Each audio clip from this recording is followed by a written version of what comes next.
Chapter 1. Right Principles. It is wise to know what comes first, and what to do first. To begin anything in the middle or at the end is to make a muddle of it. The athlete who began by breaking the tape would not receive the prize. He must begin by facing the starter and toeing the mark, and even then a good start is important if he is to win. The pupil does not begin with algebra and literature, but with counting and ABC. So in life, the businessmen who begin at the bottom achieve the more enduring success, and the religious men who reach the highest heights of spiritual knowledge and wisdom are they who have stooped to serve a patient apprenticeship to the humbler tasks, and have not scorned the common experiences of humanity or overlooked the lessons to be learned from them. The first things in a sound life, and therefore in a truly happy and successful life, are right principles. Without right principles to begin with, there will be wrong practices to follow with, and a bungled and wretched life to end with.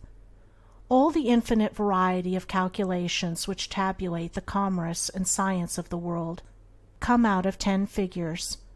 All the hundreds of thousands of books which constitute the literature of the world and perpetuate its thought and genius are built up from the 26 letters. The greatest astronomer cannot ignore the 10 simple figures. The profoundest man of genius cannot dispense with the 26 simple characters. The fundamentals of all things are few and simple, yet without them there is no knowledge and no achievement. The fundamentals, the basic principles, in life or true living are also few and simple, and to learn them thoroughly and study how to apply them to all the details of life is to avoid confusion and to secure a substantial foundation for the orderly building up of an invincible character and a permanent success, and to succeed in comprehending those principles in their innumerable ramifications in the labyrinth of conduct is to become a master of life. The first principles in life are principles of conduct. To name them is easy. As mere words they are on all men's lips, but as fixed sources of action, admitting of no compromise, few have learned them. In this short talk I will deal with 5 only of these principles. These 5 are amongst the simplest of the root principles of life, but they are also those that come nearest to the everyday life, for they touch the artisan, the businessman, the householder, the citizen at every point.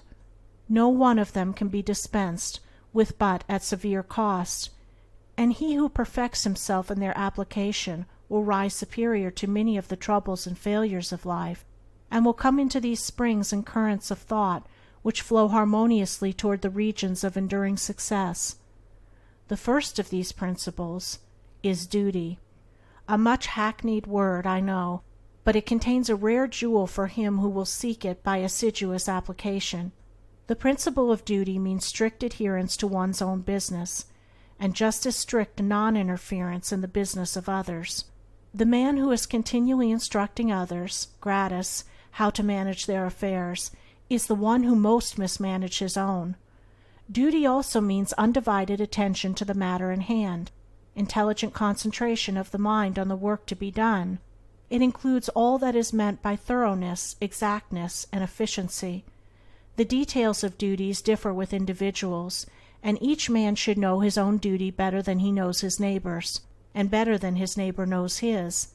But although the working details differ, the principle is always the same. Who has mastered the demands of duty? Honesty is the next principle. It means not cheating or overcharging another. It involves the absence of all trickery, lying, and deception by word, look, or gesture. It includes sincerity, the saying what you mean, and the meaning what you say. It scorns cringing policy and shining compliment. It builds up good reputations, and good reputations build up good businesses, and bright joy accompanies well-earned success. Who has scaled the heights of honesty? Economy is the third principle. The conservation of one's financial resources is merely the vestibule leading towards the more spacious chambers of true economy. It means, as well, the husbanding of one's physical vitality and mental resources. It demands the conservation of energy by the avoidance of enervating self-indulgences and sensual habits. It holds for its followers strength, endurance, vigilance, and the capacity to achieve. It bestows great power on him who learns it well. Who has realized the supreme strength of economy? Liberality follows economy. It is not opposed to it. Only the man of economy can afford to be generous. The spendthrift, whether in money, vitality, or mental energy, wasted so much on his own miserable pleasures as to have none left to bestow upon others. The giving of money is the smallest part of liberality.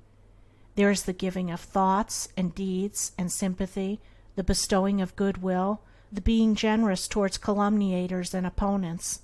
It is a principle that begets a noble, far-reaching influence. It brings loving friends and staunch comrades, and is the foe of loneliness and despair. Who has measured the breadth of liberality? Self-control is the last of these 5 principles, yet the most important. Its neglect is the cause of vast misery, innumerable failures, and tens of thousands of financial, physical, and mental wrecks. Show me the businessman who loses his temper with a customer over some trivial matter, and I will show you a man who, by that condition of mind, is doomed to failure. If all men practiced even the initial stages of self-control, anger, with its consuming and destroying fire, would be unknown.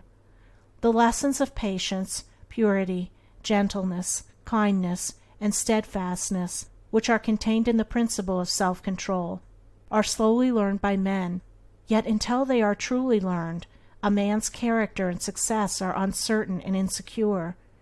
Where is the man who has perfected himself in self-control? Where he may be, he is a master indeed.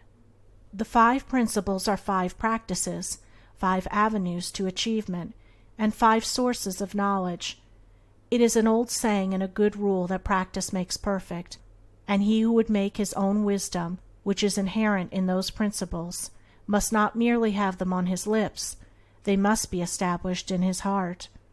To know them and receive what they alone can bring, he must do them, and give them out in his actions. End of Chapter 1. Recording by Andrea Fiore.